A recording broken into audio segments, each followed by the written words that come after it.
Hey everybody, Raven here. Today I want to show you a really epic score. I was able to pick up this giant pile right here of vintage sterling and turquoise silver jewelry, and I am very excited to share this with you because some of these are very unique and very old, and a lot of them tell stories and whatnot depending on where they came from, what tribe they would have been associated for the ones that are actually Native American made. But this is another way that you can actually build your silver stack and have something to bargain with, in trade or barter, because all of these have their own intrinsic value and have a worth, especially being vintage, sterling, and also having turquoise. And I just want to get into this and show you what we have here. First of all, we have some really cool, these are two matching butterfly brooch pins, and they attach in the back here. The little needle comes out and it's got a nice little closing clasp on there and everything. Very neat piece of jewelry right there. A couple of vintage turquoise earrings. Unfortunately, these ones are missing the extra clasp piece, but for a little bit of an investment, I can get those replaced. And these things are just really cool. I love the old style. This more greenish blue turquoise is indicative of native tribes, versus like really bright blue. Sometimes will end up coming from Mexico. But, there's still not a problem with that because it is, again, sterling silver. Got a really cool treble clef piece here. I love music, and this one here really spoke to me. I was glad to be able to get this as part of my now vintage stack of sterling silver. Very neat. The craftsmanship of this and the design, this thing's very old. I wish I knew its exact history, to be honest, because that's something pretty darn cool. We have something that, of course, reminds me of a family member of mine. I really love elephants, and my grandma was a huge collector of elephant pieces growing up. And so when I see something that's an elephant, it reminds me of her. And this one is sterling silver and just really neat. Let's see. The next item we have up are a couple really cool. These are screwback earrings because some people don't get, pierced ears.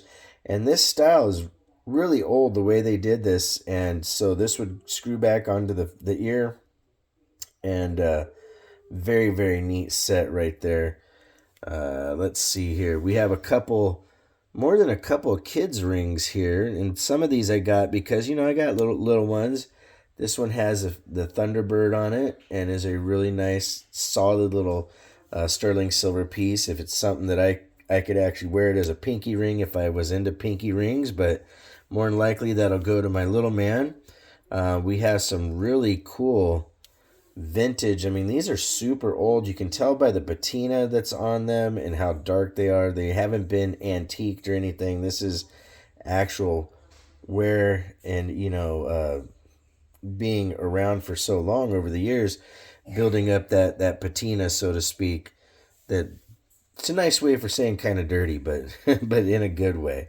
All right, we have a couple more. This one here was designed so that as a person grew, they could actually adjust the size of the ring to their fingers over time. So that one's kind of neat. It's got another Thunderbird. We have another classic ring there. So those are kind of stuff that you get for your kids. Here's some traditional with the post backs on them, but it has that older, more greenish turquoise that we look for. We have a couple more of the screw-on type. Now these ones might have been from Mexico because they're really bright blue, but I could be wrong. But either way, I do know they're vintage in the way they're made and the craftsmanship, the way that they made these back in the day. We have these kind of the screw-on thing to keep them together so they don't get lost from one another. We have this one, I really love the stones in this one. Again, another pair of earrings here that is pretty epic. And like I said, finding these was a big score. This one's pretty nice. Now this one, see how bright blue that is?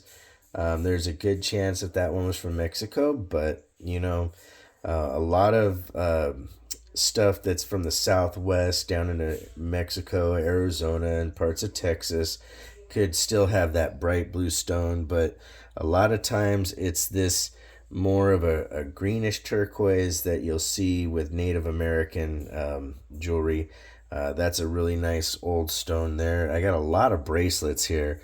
This one's like a child's bracelet. You can see how small it is, and you hear little Mr. Raven back there having fun. He's probably thinking, I'm hearing kid stuff. But very, very cool, to say the least. And some of these, you know, are very native, like this one here with the arrow and the different designs here. You got the snake there and the sun. You know, these are really old, and the craftsmanship is really cool. You know, I would love to be able to make this kind of stuff myself, but I've never made silver jewelry. You know, I think it takes a lot of time and patience, and again, this one has a lot of stampings indicative to Native American jewelry.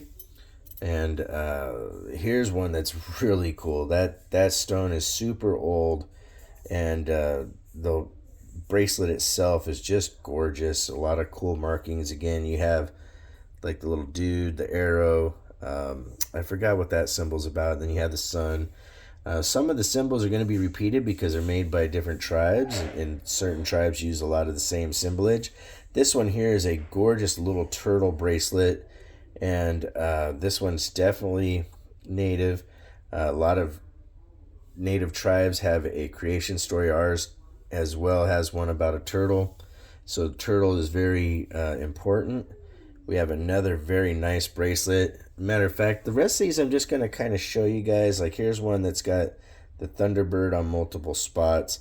Very, very nice. And you can sometimes get these things. These are two rings right there. Kind of almost matching. It's definitely probably by the same tribe or artist. They're so close in their composition and the way they look.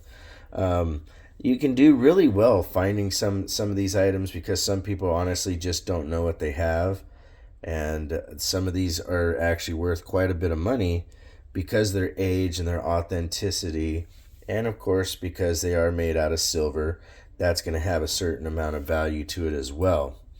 All right, we got just a couple more items to show you, and I hope you guys really enjoyed this. I know this is different than what I normally do, but I wanted to share a different way that you can actually, you know, preserve wealth in the way of having silver jewelry, especially native jewelry with turquoise in it.